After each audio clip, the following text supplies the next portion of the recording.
காரணமில்லாமல் எந்த ஒரு செயலையும் செய்பவனை மனநோயாளி என்கிறது உலகம். தவறு என்றாலும் அதற்கு காரணம் கற்பித்துக் கொண்டு எதையாவது செய்வது மனித இயல்பு. மதுபோதையும் அத்தகையதே.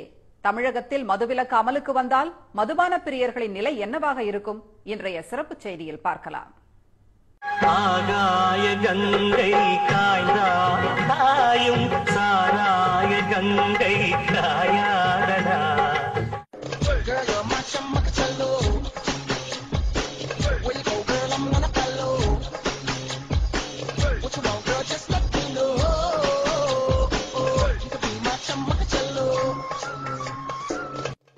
தலைக்கேறிய போதை அப்ராணிகளையும் அர்னால்டாக அவதாரம் எடுக்க வைக்கிறது.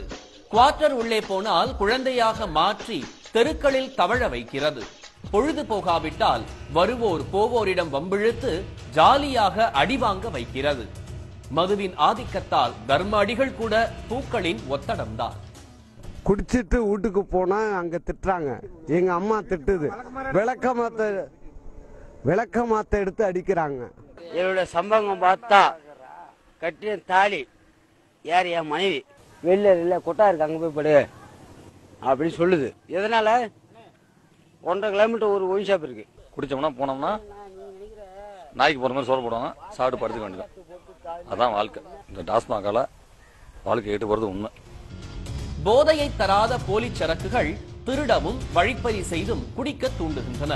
நிதானம் தவறிய போதையில் பெற்றவர்களையும் விட்டு வைக்காமல் அடித்து துவைத்துவிட்டு தெளிந்த பிறகு வருந்தும் நல்லவர்களுக்கும் பஞ்சமில்லை. 400 ரூபாய் சம்பளத்தை வீட்டுக்கு ஒரு கட்டி கட்டி போலான்னு வருவேன். ஆனா 10 ரூபான்னு சொல்லிட்டு திரும்ப குடிப்பேன். அந்த வேர்த்து கொட்டதுல திரும்ப குடிப்பேன். எனக்கு அறியாமையா வந்து போய் லேடிஸ் வம்பிழுக்கிறது, வழிப்பறி கேஸு, இப்படி இப்படி வந்து ரொம்ப ஆள்மாட்டம் ஆயிட்டேன். எங்க அம்மாவை போய் அடிக்கிறேன், எங்க அப்பா கள்ளத்துக்கு போட போறேன். எனக்கு அறியாமைய என்ன செய்யறது எனக்கே தெரிய மாட்டுது. ஏச்சு பேச்சுக்கள், அடி உதை, அவமானங்கள் என எதற்கும் அசர விடுவதில்லை குடிப்பழக்கம். விட்டுவிட நினைத்தாலும் புலிவாலை பிடித்த கதையாகி விட்டதால் பலருக்கும் தப்பிக்கும் வழி புலப்படவில்லை. எனக்கு ஒரு 500 ரூபாய் சம்பளம் சார்.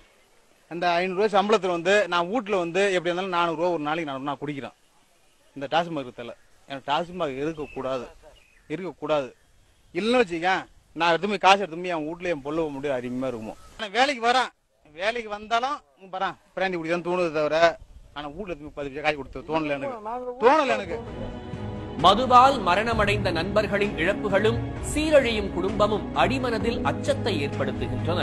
அடிமையாகவே ஆகி போனாலும் மதுக்கடைகளை மூட வேண்டும் என்பதே பெரும்பாலான குடிமக்களின் பெரும் விருப்பம். என்னால கண்டிப்பா நிப்பாட்ட முடியும். ஏன்னா நான் அடிக்கடி நிப்பாட்டி தான் குடிச்சிருக்கேன். என்னால கண்டிப்பா நிப்பாட்ட முடியும். இதனால எவ்வளவு குடும்பம் இறந்து போச்சு. என்னோட 25 வயசு ஃப்ரெண்ட் எல்லாம் இறந்து போயிட்டானுங்க. அவன் குடிக்கிறத பார்த்து நானே பயந்து டெய்லி குடிக்கிறேன். இப்ப 4 நாளுக்கு ஒரு ரேட்டு குடிக்கிறேன். ஓகே, நாங்களும் கட் பண்ணிடுவோம் சார். ஒரு நாள் தூக்கம் வராது சார், ஒரு நாள் தூக்கம் வராது, மறுநாள் ஆட்டோமேட்டிக் தூங்கிடுவோம். குடியை கெடுக்கும், உயிரையும் கெடுக்கும். இல்லாததை இருப்பதாக காட்டும் மாயமான் மது போதை. உடலை மட்டுமல்ல சமூகத்தையும் சிறுகச் சிறுக அரித்து சிதைக்கும் கரையான் அது. போராட்டத்தை விட மனமாற்றமே மதுவிலக்கிற்கு முழுமையான தீர்வாக இருக்க முடியும். சன் செய்திகளுக்காக ராஜ்குமார், அருண் மற்றும் ஜி ஆரோக்கியதாஸ்.